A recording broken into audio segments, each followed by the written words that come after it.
الله الرحمن الرحيم الحمد لله نحمده ونستعينه ونستغفره ونؤمن به ونتوكل عليه ونعوذ بالله من شرور أنفسنا ومن سيئات أعمالنا من يهده الله فلا مضل له ومن يضلل فلا هادي له ونشهد أن لا إله إلا الله وحده لا شريك له ونشهد أن سيدنا وسندنا وطبيبنا وطبيب قلوبنا ومحبوبنا ومحبوب ربنا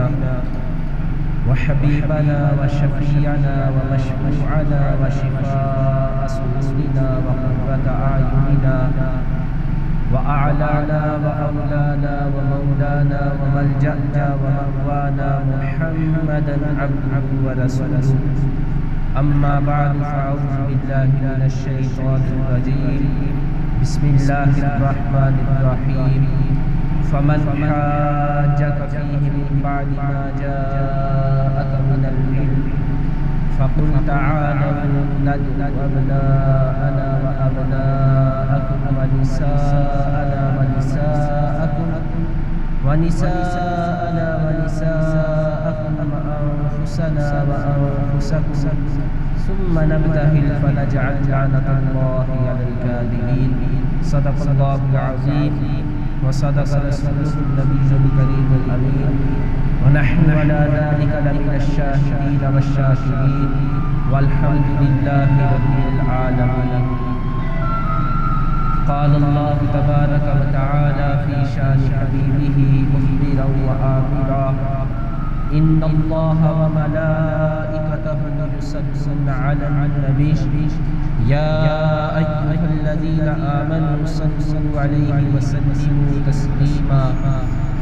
بآواز بلند پڑھیے الصلاۃ والسلام علیک یا سیدی یا رسول اللہ وعلى آلك وأصحابك يا سيدي يا حبيب الله. الصلاة والسلام عليك يا سيدي يا جد الحسن والحسين وعلى آلك وأصحابك يا سيدي يا وسيلتنا في الدارين. مولاي صل وسلم دائما أبدا على حبيبك خير الخلق كلهم محمد سيد الكونين والثقلين والفريقين من عرب ومن عجم. يا رب بالمصطفى بلغ مقاصدنا واغفر لنا ما مضى يا واسع الكرم. رب صل وسلم دائما أبدا على النبي وأهل البيت كلهم. بندہ پروردگارم امت احمد نبی دوست دار چار یارم تابع اولاد علی مذہب حنفیہ دارم ملت حضرت خلیل خاک پائے غوث اعظم زیر سایہ ہر ولی. صدیق عکس حسن کمال محمد فاروق ذل جاہ و جلال محمد عثمان ضیاء شمع جمال محمد حیدر بہار باغ خصال محمد اسلام ماس طاعت خلفاء راشدین ایمان ما حب آل محمد صلی اللہ تعالی علیہ وآلہ وسلم. پارہائے صحف گنچہائے قدس اہل بیت نبوت پہ لاکھوں سلام. جن کا آنچل نہ دیکھا مہ و مہر نے اس ردائے نزاہت پہ لاکھوں سلام. سیدہ زہرا یہ لفظ زہرا ہے ظاہرہ نہیں. بعض اہل علم جو زیادہ پڑھ لکھ جاتے ہیں وہ اس کو ظاہرہ پڑھنا شروع کر دیتے ہیں تو لفظ ہے زہرا. سیدہ زہرا طیبہ طاہرہ جان احمد کی راحت پہ لاکھوں سلام. باغ جنت کے ہے بہرے مدح خانے اہل بیت تم کو مژدہ نار کا اے دشمنان اہل بیت، کس زبان سے ہو بیان عز و شان اہل بیت، مدح گوئے مصطفیٰ ہے مدح خوان اہل بیت، ان کی پاکی کا خدائے پاک کرتا ہے بیان، آیا تطہیر سے ظاہر ہے شان اہل بیت، بے اجازت ان کے گھر جبرائیل آتے نہیں، کیونکہ قدر والے جانتے ہیں قدر و شان اہل بیت، اہل بیت پاک سے گستاخیاں بے باکیاں، لعنت اللہ علیکم دشمنان اہل بیت،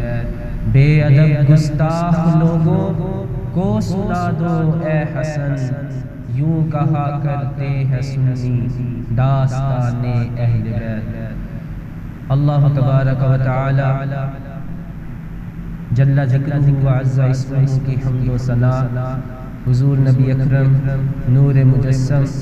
شفیع معظم شاہ بنی آدم سید الانبیاء امام الانبیاء قائد الانبیاء خطیب الانبیاء نبی الانبیاء خاتم الانبیاء احمد مجتبی جناب محمد مصطفیٰ صلی اللہ تعالی علیہ وآلہ واصحابہ وبارک وسلم کی بلند و بالا مقدس بارگاہ میں ہدیہ درود و سلام عرض کرنے کے بعد معزز سامعین السلام علیکم ورحمۃ اللہ وبرکاتہ۔ میرا نام سید اشتیاق شیرازی ہے، میرا تعلق علی پور سیدہ شریف سے ہے، اور مجھے یہاں صاحبزادہ حافظ سید عازب علی شیرازی صاحب نے حکم فرمایا کہ اس دفعہ آپ نے میری جگہ پہ جمعہ پڑھانا ہے، تو آپ کے حکم کی تعمیل میں یہاں حاضر ہوں، اور ان سے ایک اپنا قریبی رشتہ بھی ہے، عزیز بھی ہیں ہمارے پھپھوزاد بھائی جناب پیر سید انوار الحسین شاہ صاحب المعروف پیر بگے شاہ صاحب، ان کے وہ میرے بھائی ہیں پھپھوزاد، ان کے یہ صاحبزادے ہیں، میرے بھتیجے بھی لگے، لیکن ہم رہتے آپس میں بھائیوں کی طرح ہیں، اور میرے جد قریب حضرت جو کسی تعارف کے محتاج نہیں، جن کا نام نامی اسم گرامی پورے اس ایریا میں لوگ جانتے ہیں، میری مراد پیر طریقت رہبر شریعت عاشق پنجتن پاک ولی کامل مبلغ اسلام پیر سید عبدالجبار شاہ صاحب رحمہ اللہ تعالی، جو کہ میرے دادا جان تھے، میں ان کا پوتا ہوں۔ بہرحال عزیزان گرامی، جیسا کہ آپ کو معلوم ہے کہ یہ دور پرفتن ہے، اتنے فتنے ہیں کہ آدمی ان کو شمار نہیں کر سکتا، ایک قدم اٹھاتا ہے بندہ تو 100 نئے فتنے وہ جنم لیتے ہیں۔ کوئی اللہ کے رسول صلی اللہ علیہ وسلم کے خاتم النبیین ہونے کا انکار کر رہا ہے، ختم نبوت پہ ڈاکے ڈال رہا ہے، کوئی آپ علیہ الصلوۃ والسلام کے جانشین خلیفہ اول بلا فصل امیر المومنین خلیفۃ المسلمین سیدنا صدیق اکبر رضی اللہ تعالی عنہ کی شان میں زہریلے اور خطرناک الفاظ کا استعمال کر رہا ہے، کوئی جناب عمر فاروق کی توہین کر رہا ہے، کوئی جناب عثمان غنی کو معاذ اللہ باغی اور قسم قسم کے القابات دے رہا ہے، کوئی جناب علی مرتضیٰ شیر خدا رضی اللہ تعالی عنہ کا بغض اور عداوت اپنے سینے اور ذہن میں پال رہا ہے، کوئی جناب سیدہ زہرا پاک فاطمہ الزہرا لخت جگر جو کہ ہمارے کریم آقا علیہ السلام کی لخت جگر ہے، نور نظر ہے، نوجوانان سردارانہ نے جنتی نوجوانوں کی والدہ محترمہ ہے اور بانو مرتضیٰ حضرت مولا کائنات کی زوجہ محترمہ ہے، ان کی شان میں گستاخیاں اور بے ادبیاں ہو رہی ہیں۔ میں نے جو قرآن کریم فرقان حمید کی آیت کریمہ پارہ نمبر 3 سورہ آل عمران سے تلاوت کرنے کا شرف حاصل کیا، اللہ رب العزت نے اس میں نبی کریم علیہ السلام کی آل پاک اور آپ کے خاندان عالی شان یعنی پنجتن پاک کی شان کو بیان فرمایا ہے۔ چنانچہ رب ذوالجلال نے ارشاد فرمایا فمن حاجک فیہ من بعد ما جاءک من العلم، بس جو شخص آپ سے اے محبوب کریم علیہ السلام جھگڑا کرے بعد اس کے کہ اس کے پاس علم آ گیا کہ اللہ ایک ہے، آپ اللہ کے آخری بندے اور رسول ہیں، پھر بھی وہ اس کے باوجود آپ سے جھگڑا کرنے کی کوشش کرتا ہے، لڑتا ہے، دشمنی منہ لیتا ہے، تو پھر آپ ان سے فرما دیجئے تعالوا، تم بھی آ جاؤ میدان میں، ندعو ابناءنا و ابناءکم، ہم اپنے بیٹوں کو اپنی اولادوں کو لے آتے ہیں، تم اپنی اولادوں کو لے آؤ، وَنِسَاءَنَا وَنِسَاءَكُمْ، ہم اپنی بیویوں سمیت آ جاتے ہیں، تم اپنی عورتوں کو لے آؤ، وَأَنفُسَنَا وَأَنفُسَكُمْ، اور ہم اپنی جانوں کو لے آتے ہیں، تم بھی اپنی جانوں کو لے آؤ، پھر ہوگا کیا ثم نبتہل، پھر ہم مباہلہ کریں گے۔ ہوا یوں تھا کہ جو قبیلہ نجران کے عیسائی تھے مدینہ المنورہ میں رہتے تھے، نبی کریم علیہ السلام نے ان سے جزیے کا مطالبہ کیا، ٹیکس دیا۔ جزیہ کہا جاتا ہے کہ اگر کوئی غیر مسلم عیسائی یا بدھ مت کوئی بھی غیر مذہب کا بندہ وہ اسلامی ریاست میں رہنا چاہے تو پھر اسلامی ریاست کی ذمہ داری ہے حکمرانوں کی کہ وہ ان غیر مسلموں سے جزیہ وصول کریں۔ نبی کریم علیہ السلام نے جب ان سے یہ مطالبہ کیا تو انہوں نے آگے سے انکار کر دیا کہ ہم نہیں جزیہ دیں گے، ہم کیوں کر جزیہ دیں۔ تو اللہ کی طرف سے پھر حکم ہوا کہ محبوب کریم علیہ السلام ان سے ایک وقت مقرر فرمائے کہ اور جگہ مقرر فرمائے، یہ بھی اپنی اولادوں کو لے آئیں، آپ بھی اے محبوب کریم اپنی اولادوں کو حسن و حسین رضی اللہ تعالیٰ عنہ، بی بی پاک سیدہ فاطمہ الزہرا رضی اللہ تعالیٰ عنہ، اور جناب مولا کائنات مشکل کشا شیر خدا حاجت روا علی المرتضیٰ رضی اللہ تعالیٰ عنہ سمیت ان کے مقابلے میں چلے جائیں۔ تو نبی کریم علیہ السلام نے نجران کے عیسائیوں سے کہا کہ بھائی تم بھی، مجھے اللہ کی طرف سے حکم ہوا ہے کہ یوں ان سے فرما دیجئے، اب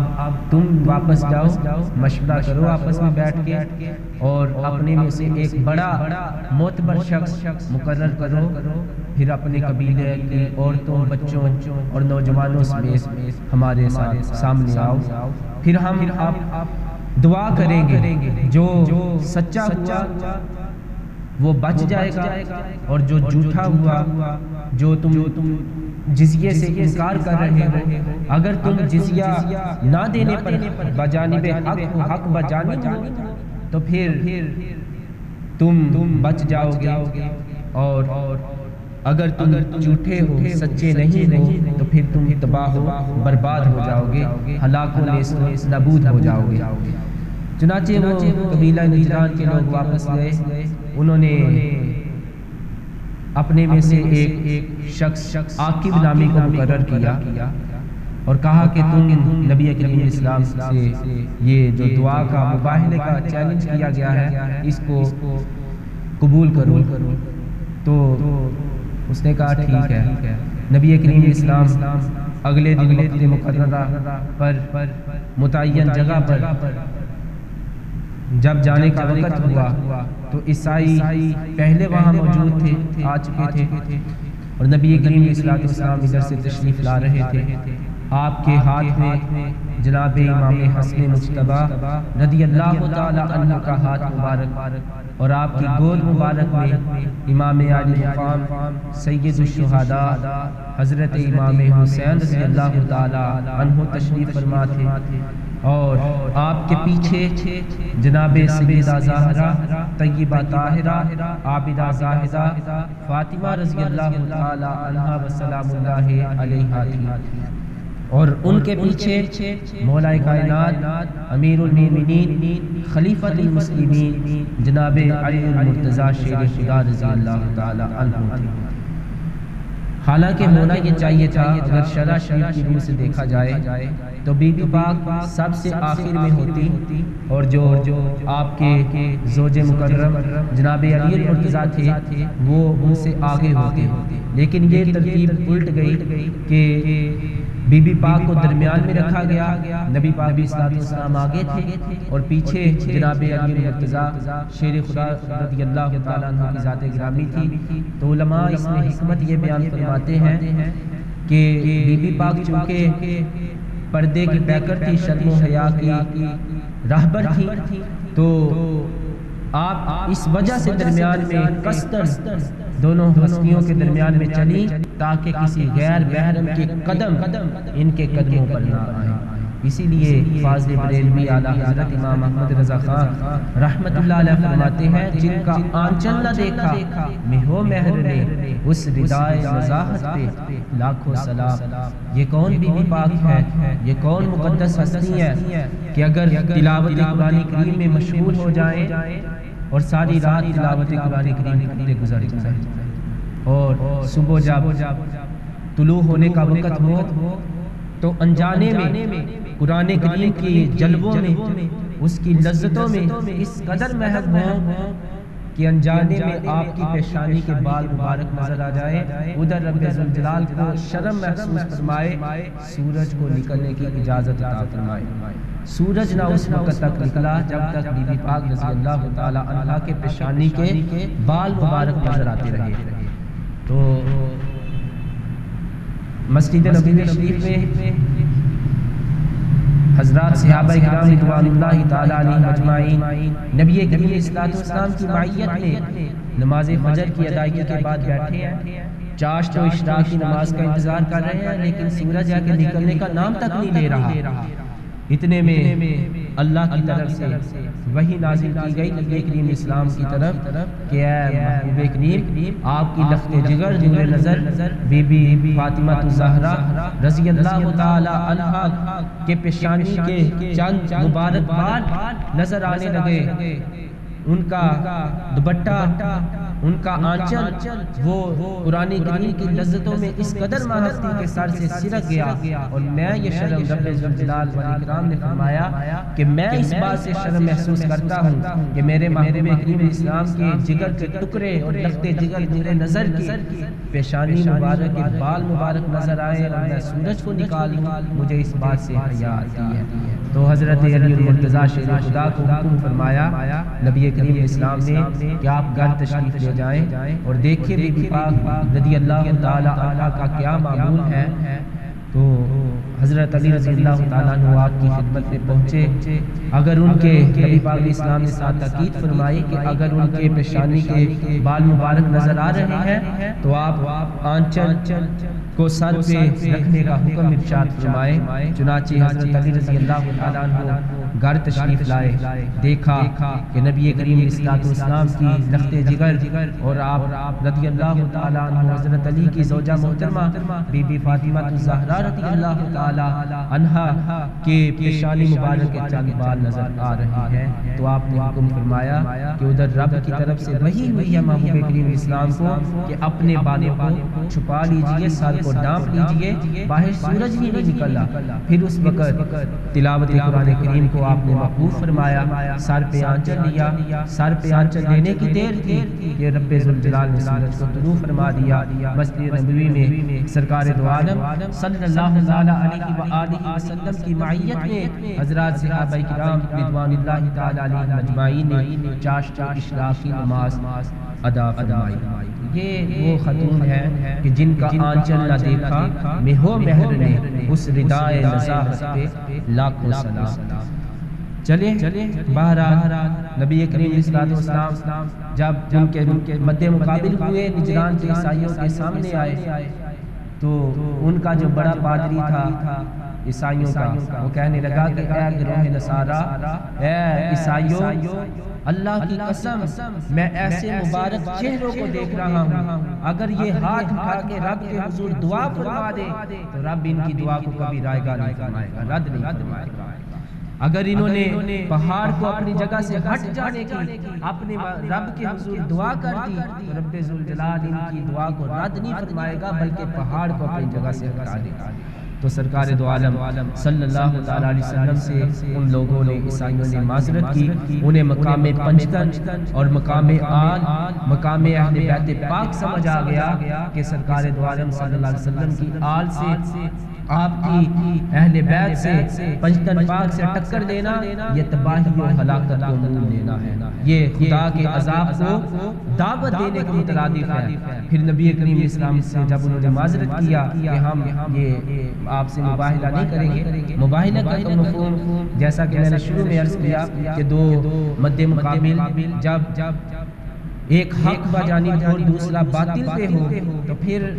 بات چیت کی جاتی ہے، آمنے سامنے بیٹھ کے دلائل دیے جاتے ہیں اپنے مذہب پر، اپنے موقف پر۔ پھر اگر بات نہ بنے بات چیت سے، اگر فیصلہ نہ ہو پائے دلائل سے، تو پھر ہوتا یہ ہے کہ فریق مخالف اس کو دعوت دی جاتی ہے کہ ہم دعا کریں گے اور اگر تم سچے ہوئے تو تم بچ جاؤ گے، اگر ہم سچے ہوئے ہم بچ جائیں گے، اگر ہم حق پر نہ ہوئے، جھوٹے ہوئے، ہمارا موقف غلط ہوا تو ہم وہ تباہ و برباد ہو جائیں گے۔ اسے مباہلہ کہا جاتا ہے، یہ مناظرہ سے آگے کا درجہ ہے۔ تو بہرحال نبی کریم علیہ السلام کو اللہ کی طرف سے مباہلے کا چیلنج کرنے کا نجران کے عیسائیوں کو حکم ہوا، پھر فرمایا فَنَجْعَلْ لَعْنَةَ اللَّهِ عَلَى الْكَاذِبِينَ، جھوٹوں پر اللہ کی لعنت ہے۔ جب انہوں نے معذرت کر دی مناظرے مباہلے سے تو سرکار دو جہاں صلی اللہ تعالیٰ علیہ وسلم نے ارشاد فرمایا کہ اے گروہ نصارہ، اگر آج تم باز نہ آتے اپنی ہٹ درمی سے، تم مباہلے سے معذرت نہ کرتے تو خدا کی قسم اگر تم ہم سے مباہلہ کرتے اور ہم دعا کر دیتے اور میری دعا پر میرے یہ اہل بیت پنجتن پاک اگر آمین کہہ دیتے تو قیامت تک کے لیے عیسائیوں کا نام و نشان اس صفحہ حدثی سے مٹ جانا تھا، کوئی عیسائی قیامت تک باقی نہیں رہنا تھا، سوبروں اور بندروں کی شکلیں ان کی ہو جانی تھی۔ تو یہ نبی کریم اسلام کی اہل بیت کا مقام ہے، سمجھنے کی ضرورت ہے ہمیں کہ سرکار دو عالم صلی اللہ علیہ وسلم کی آل کو، پنجتن پاک کو، بی بی فاطمہ الزہرا سلام اللہ علیہا کو رب ذوالجلال نے کتنا عالی مقام عطا فرمایا ہے۔ حضرت حذیفہ بن یمان رضی اللہ تعالی عنہ روایت فرماتے ہیں، مشکات المصابی میں یہ روایت موجود ہے کہ فرماتے ہیں میری والدہ بوڑھی تھی، میں ان کی خدمت میں دن رات لگا رہتا تھا، میرا گھر بھی مسجد نبوی شریف سے کافی فاصلے پر تھا، دوری پر تھا، تو صرف ایک یا دو دفعہ میں سرکار دو عالم صلی اللہ علیہ وسلم کی زیارت کی۔ ایک دن میرا جی بڑا للچایا، دل تڑپنے لگا کہ عشق مصطفیٰ صلی اللہ علیہ وسلم میں کہ نبی کریم اسلام کے چہرہ والضحیٰ، آپ کی زلف واللیل کو دیکھے ہوئے کافی وقت گزر گیا ہے، مجھے اب زیارت کو جانا چاہیے۔ فرماتے ہیں حضرت حذیفہ، میں نے اپنی والدہ کی خدمت میں عرض کیا کہ امی جان مجھے اجازت دیجیے کہ میں سرکار دو عالم صلی اللہ تعالیٰ علیہ وآلہ وسلم کے پیچھے مغرب کی نماز ادا کروں اور آپ سے بخشش کی، آپ علیہ الصلوۃ والسلام سے اپنے لیے اور آپ کے لیے بخشش کی دعا کروا کے۔ یہ تو صحابہ کرام رضوان اللہ تعالیٰ علیہ اجمعین کا عقیدہ تھا کہ سرکار دو عالم صلی اللہ علیہ وسلم اگر کسی کے حق میں دعا فرما دے تو رب ذوالجلال اس کی بخشش و مغفرت فرما دیتا ہے۔ اگر ہم آج کہتے ہیں کہ یا رسول اللہ انظر حالنا، تو کئی قسم کے ذہن پھر سامنے آتے ہیں، باتیں منہ سے نکلتی ہیں کہ یہ تو شرک ہے، یہ بدعت ہے، یہ تو جائز ہی نہیں ہے اسلام میں، لیکن حضرات صحابہ کرام رضوان اللہ تعالی علیہم اجمعین کا یہ وتیرہ تھا کہ جب بھی وہ عرض کرتے تو سرکار دو عالم صلی اللہ علیہ وسلم کو یا رسول اللہ کہہ کے کہتے، یا رسول اللہ فدا کا ابی و امی یا رسول اللہ صلی اللہ علیہ وسلم۔ تو یہ صحابہ کرام رضوان اللہ تعالی علیہم اجمعین کا شیوا تھا۔ اگر کوئی غلط کہنا چاہے تو وہ صحابہ کرام رضوان اللہ تعالی علیہم اجمعین سے پوچھے کہ انہوں نے کیوں کہا، تو بحمد اللہ ہم مسلک اہل سنت و جماعت کا یہی شیوا ہے، عقیدہ ہے کہ جہاں سے بھی ان کو صدا دی جائے حضور علیہ الصلوۃ والسلام سنتے ہیں۔ بلکہ درود شریف کی فضیلت کے متعلق آقا کریم علیہ الصلوۃ والسلام فرماتے ہیں کہ میرا امتی چاہے مجھ سے کئی میل، ہزاروں، سینکڑوں میل دور ہو اور وہ ایک دفعہ مجھ پر درود پاک پڑھ دے تو میں اس کے نام کو بھی جانتا ہوں اور اس کے آباء و اجداد کے نام کو بھی جانتا ہوں۔ یہ نبی کریم علیہ الصلوۃ والسلام کا علم مبارک تھا، آپ کے اختیارات تھے۔ تو عرض کیا حضرت حذیفہ نے، امی جان میں اپنے لیے اور آپ کے لیے بخشش کی دعا کروں۔ یہ اس لیے تھا کہ جو ان کی مادری شفقت تھی، جو ان کا ایک عمر سنی کا عالم تھا، ضعیف کی عمر تھی، اس میں ان کو کسی سہارے کی ہر وقت ضرورت تھی، ان کو ایک سہارا چاہیے تھا۔ اس وجہ سے وہ اپنے بیٹے کو گھر سے باہر نہ نکلنے دیتی، جس کی وجہ سے حضرت حذیفہ رضی اللہ تعالیٰ عنہ کے مبارک ذہن میں یہ ترکیب آئی کہ اگر میں بخشش کا ان سے بات کروں گا تو یہ کبھی بھی مجھے منع نہیں کریں گی۔ اس لیے عرض کیا کہ میں اپنے لیے اور آپ کے لیے نبی کریم اسلام سے بخشش کی دعا کرواؤں، مجھے اجازت دی جائے۔ چنانچہ ان کی والدہ نے فرمایا ٹھیک ہے چلے جاؤ، سرکار دو عالم صلی اللہ علیہ وسلم کے پیچھے نماز ادا کرو، لیکن وہاں نہ رہنا، شام کو رات کو واپس آ جانا۔ نبی کریم علیہ السلام کی بارگاہ میں جب حضرت حذیفہ رضی اللہ تعالیٰ عنہ حاضر ہوئے، مغرب کا وقت تھا، مغرب کی نماز باجماعت ادا کی نبی کریم علیہ السلام کی اقتداء میں۔ سرکار دو عالم صلی اللہ تعالیٰ علیہ وسلم صلاۃ الاوابین ادا کرنے کے فوراً بعد مسجد میں نہ ٹھہرے، نہ رکے، بلکہ اپنے کاشانہ رحمت کی طرف چل پڑے۔ اور حضرت حذیفہ رضی اللہ تعالیٰ عنہ نے بھی جب یہ دیکھا تو آپ بھی حضور کے پیچھے چل پڑے، کیونکہ والدہ سے وعدہ کر کے آئے تھے کہ میں نے شام سے پہلے واپس آ جاؤں گا، عشاء سے پہلے، اس لیے چل پڑے جلدی میں۔ سرکار دو عالم صلی اللہ تعالیٰ علیہ وسلم کو محسوس ہوا، آپ نے سنا کہ میرے پیچھے کوئی چل رہا ہے، قدموں کی آہٹ محسوس ہوئی، تو ارشاد فرمایا حذیفہ کیا تو حذیفہ ہے؟ تو انہوں نے عرض کیا یا رسول اللہ صلی اللہ علیہ وسلم نعم، جی ہاں میں حذیفہ ہوں۔ فرمایا جا، اللہ تیری اور تیری والدہ کی بخشش فرمائے، کیا لینے آیا ہے، کیا تیرا سوال ہے، کیا تیری حاجت ہے؟ سرکار دو عالم صلی اللہ علیہ وسلم کا آپ علم کا مبارک کا اندازہ لگائے علم کا کہ ابھی سائنس کے دل میں بات ہے، لبوں سے نکلی نہیں کہ سرکار دو عالم صلی اللہ علیہ وسلم سے پہلے پورا فرما رہے ہیں۔ یہ ہے نبی کریم علیہ السلام کا مبارک علم۔ تو آپ نے صلی اللہ علیہ وسلم نے فرمایا جا، جو مدعا تھا وہ پہلے سرکار نے پورا فرما دیا، تیری بھی اللہ بخشش فرمائے، تیری والدہ کی بھی بخشش فرمائے، کس کام سے آیا ہے؟ انہوں نے عرض کیا حضور جس کام کے لیے آیا تھا وہ پہلے آپ نے حل فرما دیا، اب مجھے کسی چیز کی ضرورت نہیں ہے۔ سرکار نے فرمایا اچھا سنو، آگے سے بی بی پاک رضی اللہ تعالیٰ عنہ کا مقام و مرتبہ سرکار نے بیان فرمایا، کیا حذیفہ یہ میرے پاس ابھی ایک فرشتہ ہے، یہ نبی علیہ السلام کی نظر مبارک کی طاقت ہے کہ فرشتے کو عام شخص اور ان لوگوں کے لیے بڑا دعوت فکر ہے کہ جو سرکار دو عالم صلی اللہ علیہ وسلم کو اپنے جیسا بشر مانتے ہیں۔ ہم ان کی بھی دو آنکھیں، ہماری بھی دو آنکھیں، ان کے بھی دو ہاتھ، ہمارے بھی دو ہاتھ۔ میں کہتا ہوں میرے بھائی بڑا فرق ہے، ان کی آنکھیں تھی لیکن ہم جیسی عام آنکھیں نہیں تھی۔ ہماری آنکھیں کہاں تک کام کرتی ہے؟ جو ہمارے چیز سامنے موجود ہو۔ فرشتہ کبھی بشری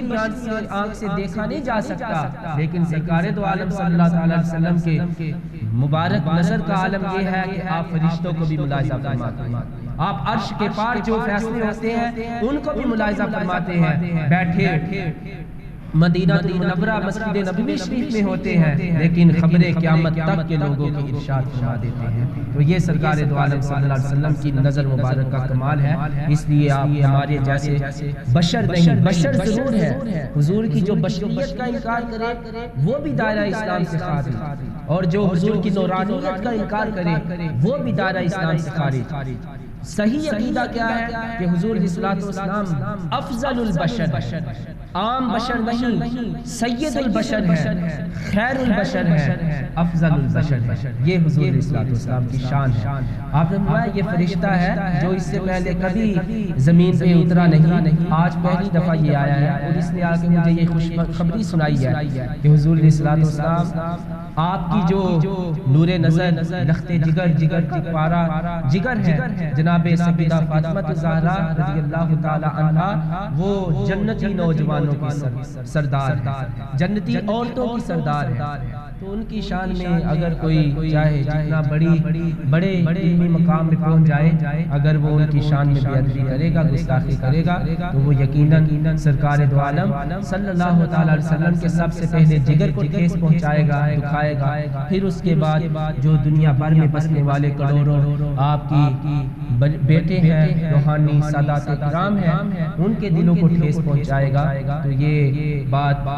بڑی تکلیف دہ ہے کہ ایک صاحب علم سے اور ایک معتبر شخصیت سے ایسے کلمات کا سرزد ہونا کہ جو بی بی پاک کی شان میں نقص کا باعث بنے، بے ادبی کا باعث بنے، یہ جائز نہیں ہے، یہ ہرگز۔ بلکہ میں یہاں پہ امام اہل سنت امام احمد رضا خان فاضل بریلوی رحمۃ اللہ علیہ، جن کا اہل سنت کی دنیا میں ایک علمی مقام ہے، نام ہے، جنہوں نے عشق رسالت صلی اللہ علیہ وسلم کا حق ادا کر دیا، جو عاشق رسول تھے، عاشق اہل بیت تھے، ان کا میں واقعہ عرض کرنا ضروری سمجھوں گا۔ پرانے زمانوں میں ہوا یہ کرتا تھا کہ جب کسی معتبر شخصیت کو دعوت دی جاتی خطاب کے لیے یا صدارت کے لیے، مسجد صدارت پر، تو پھر پالکیوں کی صورت میں ان کو گھر سے لایا جاتا، پالکی میں بٹھا کے باادب طریقے سے، مؤدب باعزت طریقے سے ان کو لایا جاتا، پھر پالکی میں واپس چھوڑا جاتا۔ آج کل تو گاڑیاں ہیں، تیز نکل آئی ہے، تو اعلیٰ حضرت رحمت اللہ علیہ کو اسی طرح مدعو کیا گیا کسی پروگرام کے لیے میلاد شریف کے حوالہ سے۔ تو جب آپ کے گھر کے سامنے پالکی کو لایا گیا، 4 شخص پالکی کو اٹھانے والے ہوتے ہیں، تو جب آپ پالکی میں تشریف فرما ہوئے، لوگوں نے 4 لوگوں نے کندھے پہ جب اٹھایا، تو پالکی آپ کے آستانہ سے جلسہ گاہ کی طرف روانہ ہوئی۔ ابھی آدھے سے زیادہ سفر طے نہ ہوا تھا، اعلیٰ حضرت نے اشارہ فرمایا کہ میری پالکی کو یہیں پہ رکھ دیا جائے جہاں پہنچی ہے۔ آپ اعلیٰ حضرت امام فاضل بریلوی احمد رضا خان علیہ رحمہ فوراً پالکی سے باہر تشریف لائے اور فرمایا کہ مجھے خون رسول کی خوشبو آ رہی ہے تم 4 لوگوں میں سے، بتاؤ تم میں سے آل رسول کون ہے سید زادہ؟ تو جو سید زادے تھے وہ ادب طریقے سے سر جھکائے ہوئے تھے، نگاہیں نیچے کی ہوئے، شرمیلے سے انداز میں بولے کہ یا حضرت، مزدور سے اس کی مزدوری کروائی جاتی ہے، کام کاج کروایا جاتا ہے، اس کو سے کام دے کے، اس کی اجرت دے کے اس کو گھر لوٹا دیا جاتا ہے، ذات پات کا تو سوال ہی نہیں بنتا اجرت میں، مزدوری میں، یہ آپ کیسی باتیں کر رہے ہیں؟ انہوں نے فرمایا کہ لگتا ہے تم ہی سید زادے ہو، تمہیں تمہارے نانا جان کی قسم جناب محمد رسول اللہ صلی اللہ علیہ وسلم کی، بتاؤ کیا تم ہی سید ہو؟ انہوں نے کہا جی ہاں، اتنی بڑی جب قسم دے دی تو پھر وہ کیسے مکر سکتے، انکار کر سکتے تھے؟ انہوں نے کہا جی ہاں میں ہی سید زادہ ہوں۔ تو فوراً اعلیٰ حضرت نے اپنی دستار علم کو اس سید زادے مزدور کے قدموں میں ڈال دیا اور وہاں ان کے قدموں میں گر گئے، بیٹھ کے باادب طریقے سے رونے لگے، عرض کرنے لگے اعلیٰ حضرت رحمت اللہ علیہ کہ قیامت کے دن آپ یہ کہتے ہیں کہ مزدور سے اس کی اجرت اس کو دے کے صرف مزدوری کروائی جاتی ہے، آپ کی یہاں تک نظر ہے، لیکن جو میں دیکھ رہا ہوں کہ کل قیامت کا دن برپا ہوگا، میدان محشر برپا ہوگا، وہاں پہ جب آپ کے نانا جان کی تشریف آوری ہوگی، مجھے آپ کی بارگاہ میں پیش کیا جائے گا، تو اگر وہاں پہ سرکار دو عالم صلی اللہ تعالی وسلم نے مجھ سے پوچھ لیا کہ اے احمد رضا، کیا تیرے میری اولاد کے کاندھے اس لیے تھے کہ تو ان پہ سوار ہوتا پھرے، تو ان پہ سواری کرے، جن کو میں نے اپنے کندھوں پہ بٹھایا، جن کے آباء و اجداد کو اس لیے تھے وہ، تو پھر میں وہاں کیا جواب دوں گا؟ اعلیٰ حضرت رحمۃ اللہ علیہ نے فرمایا میں وہاں پھر کیا جواب دوں گا؟ خدا کے لیے مجھے معافی عنایت فرمائے، اور مجھ سے یہ جو گستاخی اور غلطی ہوئی ہے اس کا ازالہ اسی صورت میں ہے کہ آپ اب پالکی میں تشریف فرما ہو، جتنا سفر آپ مجھے اپنے کاندھوں پہ اٹھا کے کر کے آئے ہیں، اتنا ہی اب آپ پالکی میں سوار ہو، میں سواری کو پالکی کو اٹھاؤں گا اور آپ کو اپنے قدم لے کے چلوں گا۔ اعلیٰ حضرت نے سمجھا دیا سادات کرام کا ادب کیسے کرنا ہے، لوگوں کو بتا دیا اہل بیت کا ادب کیسے کرنا ہے۔ پھر جب جلسہ گاہ تک پہنچے تو ایک عالم نے پھر وہاں جو لوگ منتظر تھے بیٹھے تھے کہ اعلیٰ حضرت کا خطاب سنیں گے، مسجد صدارت پر آپ تشریف فرماؤ گے، زیارت کریں گے، تو وہ سب جب دیکھا کہ اعلیٰ حضرت خود پالکی کاندھوں پہ اٹھائے ہوئے ہیں اور آپ اندر کون سی ہستی تشریف فرما ہے، تو ان سب کی چیخیں نکل گئی، آہیں نکل گئی، سب ادب سے کھڑے ہو گئے کہ یا حضرت یہ کیا ماجرا ہے، آپ پالکی سے باہر ہیں، جن کے لیے لائی گئی پالکی بھیجی گئی تھی۔ تو اعلیٰ حضرت رحمۃ اللہ علیہ نے فرمایا یہ آل رسول ہیں، یہ ایک سید زادے ہیں، ان کا ادب و احترام ہر مسلمان پہ فرض اور ضروری ہے، اسی لیے آپ فرماتے ہیں تیری نسل پاک میں ہے بچہ بچہ نور کا، تو ہے نور تیرا سب گھرانہ نور کا۔ تو اس لیے جو اگر یہ سمجھے، میں اپنے جو میرے نوجوان بھائی ہیں موبائل سوشل میڈیا یوزرز ہیں، ان سے ریکویسٹ کروں گا کہ آپ بالکل ایسے کمنٹس نہ کریں، کیونکہ وہ ایک ڈاکٹر صاحب علمی شخصیت ہیں، ان کا علمی مقام ہے، انشاءاللہ عزیز رب ذوالجلال کی بارگاہ میں دعا ہے، امید کرتے ہیں کہ وہ ضرور اپنے موقف سے پیچھے ہٹیں گے، توبہ کریں گے، رجوع لائیں گے، اور لیکن ہمیں ان سے جھگڑنے یا بحث مباحثہ کرنے کی بالکل ضرورت نہیں ہے۔ ہمارے بزرگ مفتیان کرام مشائخ اعظام ان کے پیچھے چڑھے ہوئے ہیں، رب ذوالجلال کے فضل و کرم سے انشاءاللہ العزیز وہ ان کو نیچے لے کے آئیں گے۔ اللہ رب العزت اور یہ اعلیٰ حضرت کا مقام و مرتبہ ہے، اعلیٰ حضرت کی نظر میں اہل بیت کا مقام و مرتبہ ہے۔ اب شیخ سعدی شیرازی رحمۃ اللہ علیہ کی نظر میں یہی بات عرض کر کے اجازت چاہوں گا کہ ان کی نظر میں اہل بیت کا کیا مقام و مرتبہ ہے۔ فرماتے ہیں آپ اہل بیت کے وسیلہ سے نبی کریم علیہ السلام کی جو لخت جگر نور نظر ہے، ان کی اولاد امجداد کے وسیلہ سے رب کی حضور دعا فرماتے ہیں الہی بحق بنی فاطمہ کہ بر قول ایمان کنم خاتمہ، اگر دعوتم رد کنی ور قبول منو دست و دامان آل رسول، یعنی اے اللہ بی بی پاک سیدہ فاطمہ رضی اللہ تعالی عنہا کی اولاد کے صدقے سعدی کی بخشش و مغفرت فرما، سعدی کا خاتمہ ایمان کامل میں فرما، اگر اے الہ العالمین تو میری اس دعا کو رد فرما دے یا قبول فرما لے، یہ تیرا اختیار ہے، تیری قدرت ہے، تو شہنشاہوں کا شہنشاہ، تو رب العالمین ہے، تو دعاؤں کو رد فرمانے والا اور قبول فرمانے والا، یہ تیری شان ہے۔ تو لیکن اتنا ضرور ہے منو دست و دامان آل رسول کہ میرے سعدی کے ہاتھوں میں، سعدی کے ہاتھ میں دامن آل رسول ہے، سعدی آل رسول کے دامن سے وابستہ ہے، اس لیے مجھے پوری امید ہے، شیخ سعدی فرماتے ہیں کہ تو دامن آل رسول سے کے صدقے سے میری دعاؤں کو ضرور قبول و منظور فرمائے گا۔